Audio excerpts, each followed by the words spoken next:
প্রস্তুতি এই বছর 23শে জানুয়ারি এবং সরস্বতী পুজো একদিনই পড়েছে, তো শোভাযাত্রা নিয়ে কোনো ধরনের কিছু সমস্যা আছে কি? না, এমনিতে জয় হিন্দ।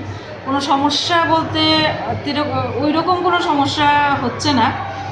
আর প্রবলেম তো হবে ওই দিন, মেইন প্রবলেমটা হবে কারণ যেদিন 23শে জানুয়ারিও পড়েছে, আবার সরস্বতী পূজা সেম টাইমে, আবার ওই দিনই হচ্ছে 23শে জানুয়ারিও সেম। কিন্তু যেহেতু নেতাজি সুভাষ বিদ্যানিকেতন, সুতরাং আমরা 23শে জানুয়ারিটার প্রাধান্যটা বেশি।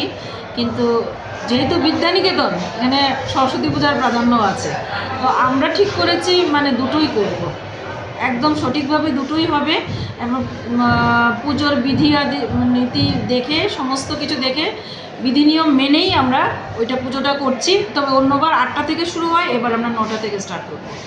আর নর্মালি অন্যান্যবার অঞ্জলি হয়ে যায় প্রায় 10টা সাড়ে 10টার ভেতরে, এবার আমরা অঞ্জলি 2টো পর্যন্ত রেখেছি। কারণ শোভাযাত্রাটা সেমই চলবে আর শোভাযাত্রা আমাদের সেমই চলবে, এটার মধ্যে আমরা কোনো পরিবর্তন সেরকম আনিনি।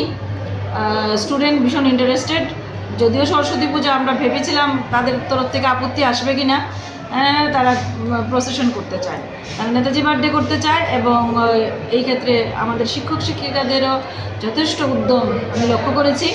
তারাও বিভিন্ন আইটেম নিয়ে নেমেছে, এক একজন এক এক রকমভাবে প্রস্তুতি নিচ্ছে, এবং এটারই আপনারা দেখতেই পাচ্ছেন যে মাঠের মধ্যে প্রিপারেশন চলছে, কীভাবে রিহার্সাল হচ্ছে, কিভাবে তারা কি করবে না করবে, ড্রেস টেস ম্যাক্সিমাম হয়ে গেছে। হ্যাঁ, ওই রকমভাবে এখন ঠিক ওই দিনেই বোঝা যাবে যে এটার চাপটা কীরকম আসবে।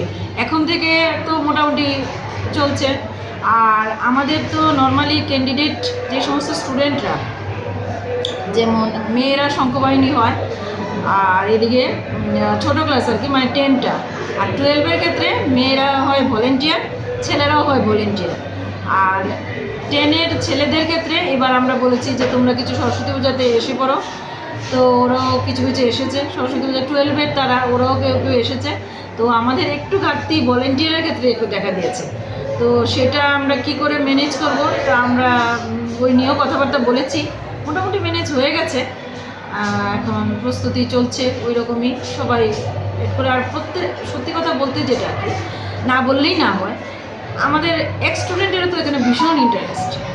ওরাও আসে, আমাদের বলে যে দিদিমণি বলেন যদি কোনো হেল্প লাগে বা কিছু লাগে আমরা আছি, কিছু বলবেন, এরকম। তো ওরাও আসে, ওরাও হেল্প করতে চায়। তো যাই হোক, সব কিছু মিলিয়ে সবাইকে নিয়ে চলা, তো সবাইকে নিয়ে চলতে গিয়ে আশা করি হয়ে যাবে। Thank you. হ্যাঁ।